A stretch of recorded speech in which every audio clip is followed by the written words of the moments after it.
नमस्कार प्रेक्षकांनो, तू रे माझा मित्र या मालिकेच्या पुढील जबरदस्त ट्विस्टमध्ये राकेश आणि अंजली होळीनिमित्त अर्णवने खूप असा आग्रह केल्यामुळे घरी आलेले असतात.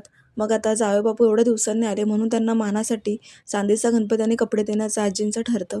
पण वल्लरी तो प्लॅन फस्त करून टाकते.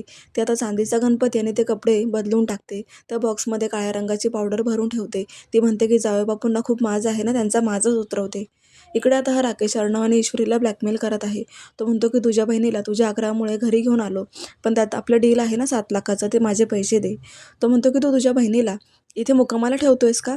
मग याची डबल रक्कम होईल. तुझ्या बहिणीला मी मी फोर्स केल्यामुळे ती इथे थांबली, हे लक्षात ठेव राकेश, अर्णवला सांगत असतो. त्यामुळे अर्णवचा नाईलाज होतो आणि त्याला झुकावं लागतं. तो अजून रक्कम काढून राकेशच्या हातावर टेकवतो, कारण त्याला त्याचं तोंड बंद करायचं असतं. पुढे आता आजी सांगतात की जावईबापूंना त्यांच्या मानाच्या वस्तू दे बरं ईश्वरी. ईश्वरी सांगते की हो आजी, देते ना. आता ईश्वरी तो चांदीचा गणपती असलेला बॉक्स राकेशच्या हातात देते आणि ते कपडेही देते. राकेश सगळेजण खूप खुश असतात, पण इकडे वल्लरीला वेगळाच आनंद झालेला असतो, कारण त्या बॉक्समधल्या असलेल्या वस्तू काढून तिने काळ्या रंगाची पावडर भरलेली असते. राकेश आता तो बॉक्स उघडण्यात खूप एक्सायटेड असतो. तो बॉक्स उघडतो, पण त्याच्यामध्ये असलेली काळी पावडर ही बॉक्स उघडल्या उघडल्या ब्लास्ट होतो आणि ती पावडर राकेशच्या तोंडावरच उडते. त्याचं तोंड पूर्णपणे काळं होतं आणि ईश्वरीला खूप मोठा धक्का बसतो. मामासुद्धा खूप रागाने बघत असतात की हे सगळं काय प्रकार आहे, कोणी केलं हे सगळं. आजींचाही खूप संताप होतो, पण आता अंजलीला हे सहन होत नाही.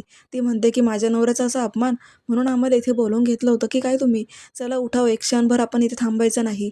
आपला अपमान करण्यासाठी ह्या लोकांनी इथे बोलवलं होतं का आपल्याला? असं म्हणून ती राकेशला आता बोलत असते की घरी चला. आजी म्हणतात की पण हा बॉक्स कोणी बदललाय, कोणी केलं हे? त्यावेळेला आता ईश्वरीकडे उत्तर नसतं, पण तरीसुद्धा ती सांगण्याचा प्रयत्न करते की आजी, हा बॉक्स जेव्हा मी ठेवला होता ना, त्यामध्ये चांदीचा गणपतीच होता.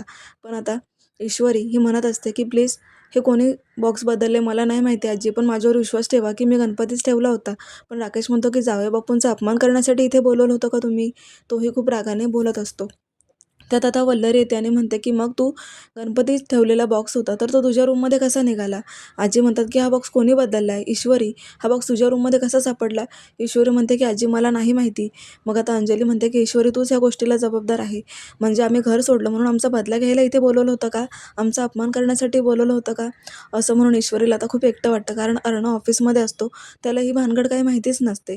तर आता राकेश घरी जातो आणि अर्णवला कॉल करतो आणि म्हणतो की तू माझ्या तोंडाला काळं फासलंस ना, तू तर खूप स्वप्न बघत होतास ना की होळीला तुला तुझ्या बहिणीसोबत एकत्र राहायचं, तर आता हे स्वप्न स्वप्नच राहणार आहे.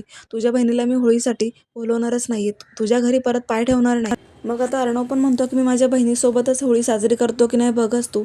पण राकेश त्याला धमकी देतो आणि म्हणतो की ह्या होळीला तू तुझा आनंद हिरावून ठेवशील, कारण मी तुझ्या तोंडाला काळं फासणार आहे. तेव्हा आता पुढे काय होणार हे पाहण्यासाठी चॅनलला सबस्क्राईब करा.